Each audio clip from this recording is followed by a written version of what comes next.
quiet over there for a minute.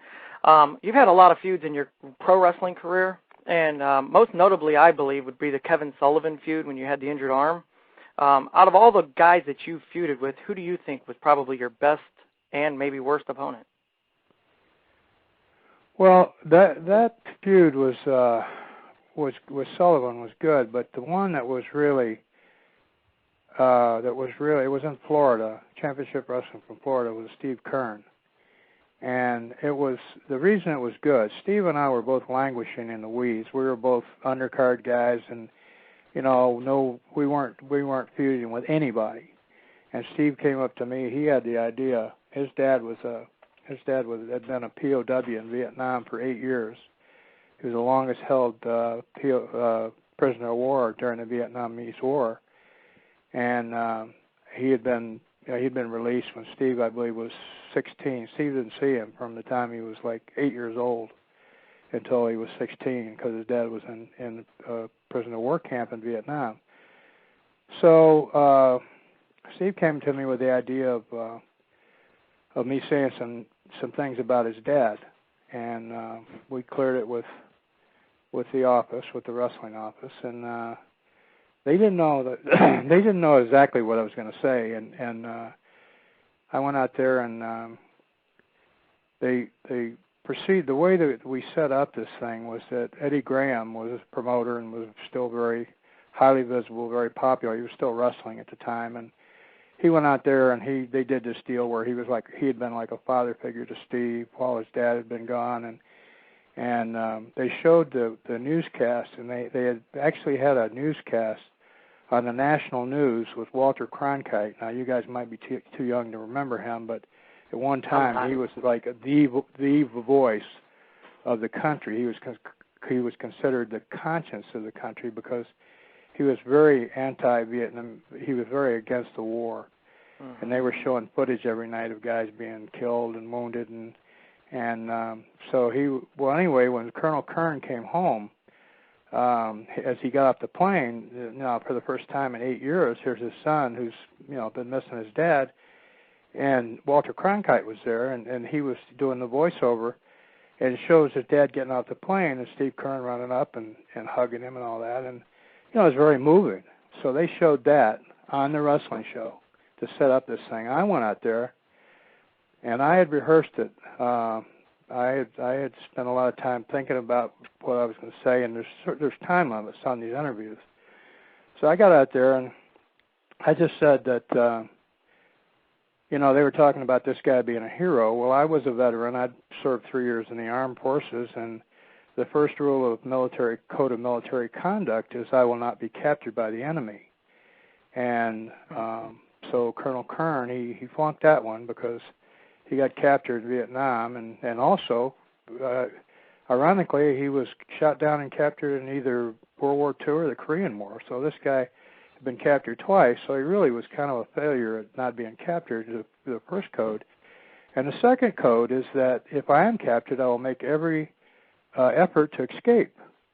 Well, the guy was held both times. He didn't escape, so, he was a failure at both the first two military code of conduct. Well, I didn't have anything like that on my record, so I didn't, I said that I didn't consider this guy a hero. I considered him a coward. And, yeah, I don't know if you can get the impact this thing had. Anyway, Steve came running out.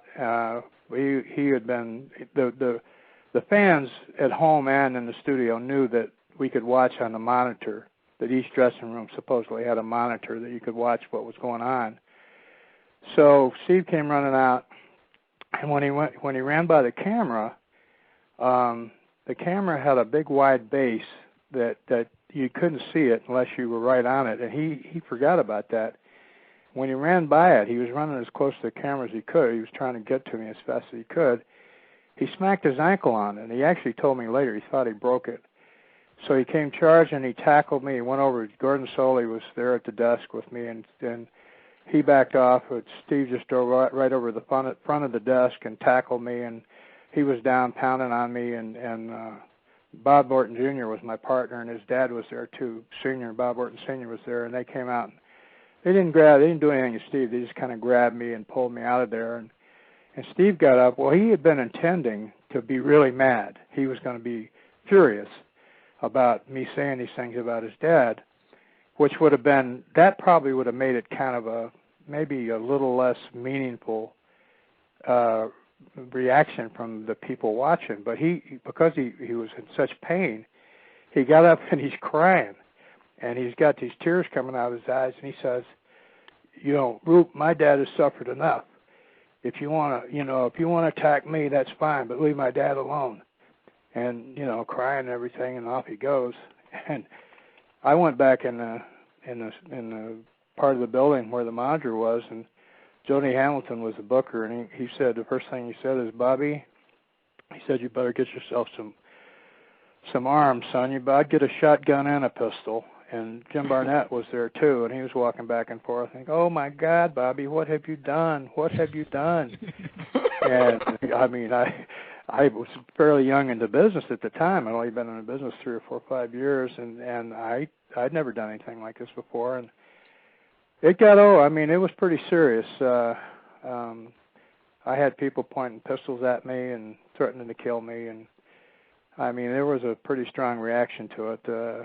We started out. I mean, our first match together was a lights out match. They just added it to the card. I think the main event was Dusty Rhodes against somebody, and they just added this to the card because it was so hot. It started out so hot that you weren't going to just put us in some kind of apology match or some crap underneath. So they made it a lights out match, and we went around for a couple of months, and I mean it stayed hot. I didn't stay in there very long with Steve. I mean I knew a little bit about booking by this time. I'd worked in the office there, and I'd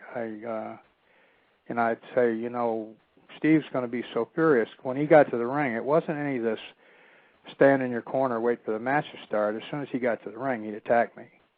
I mean, he didn't wait for a bell to ring or anything. He'd just come charging, and I'd try to fight him, and I'd foul him somehow and take over, and then he'd make a big, and I'd usually just take off.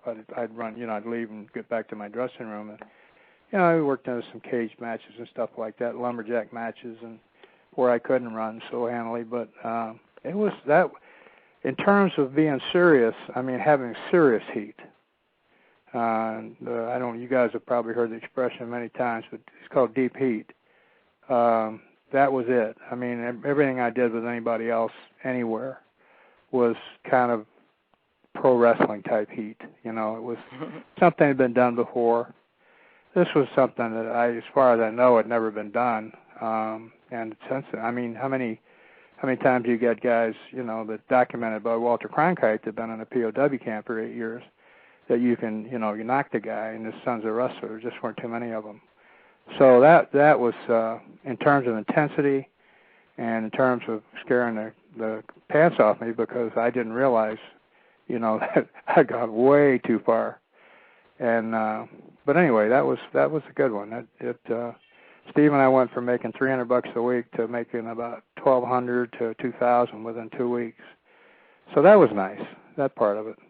That's because fans were coming out there to see that match, and they wanted to see if he was going to kill you or not.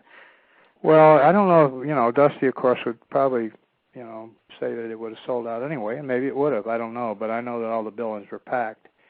And, of course, in these stories, I go to reunions every year at Cauliflower Alley, and there's one in Mobile. And every story, the building was always packed. We always laugh at each other because, maybe they weren't packed. It doesn't. Maybe it was only half a house or whatever. But in the stories, anyway, but business was good. Dusty was red hot, and he was drawing. I mean, he was drawing good houses, or very good. I mean, he might have been selling out without it, but we did move to some bigger venues a couple times too. That I don't think we would have done without that match. So, no, yeah, it was good. I mean, it was very intense, and it was completely different.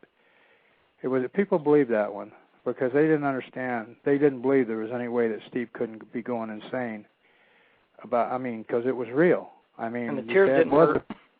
Yeah, his dad was a POW. He was tortured. He was removed from his family for 8 years. He suffered. And I met and talked to Colonel Keirn, you know, and I asked Steve before we ever did it. I said, well, how's your dad feel about this? He said, Bob, after 8 years in the cage, he said he didn't care about anything, and that's kind of sad, you know. But I know. But I met Colonel Keirn later, and you know, I mean, man, you know, you and I can't imagine what that'd be like, you know, 8 years in captivity in a little cage, and people coming and throwing buckets of crap on you and poking you with bamboo sticks or whatever, pulling you out of there and torturing you or whatever.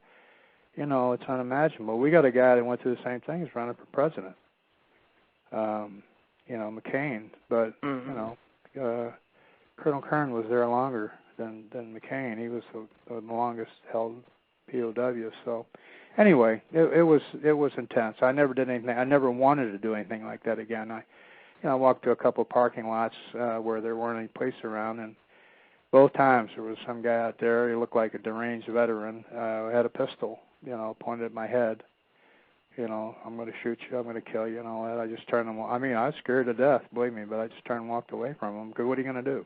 Hey, my motto is this: if you're working heel and someone doesn't try and threaten to kill you at least one time while you're the heel, you're not doing your job correctly. Yeah, well, yeah, that's good, Rick. But when you get older, you know, you say, well, you know, geez, I got some. They can put that on my gravestone. You know, rest in peace. He had great heat. You know, yeah, he was killed by a mob when he was 32 years old, but he had tremendous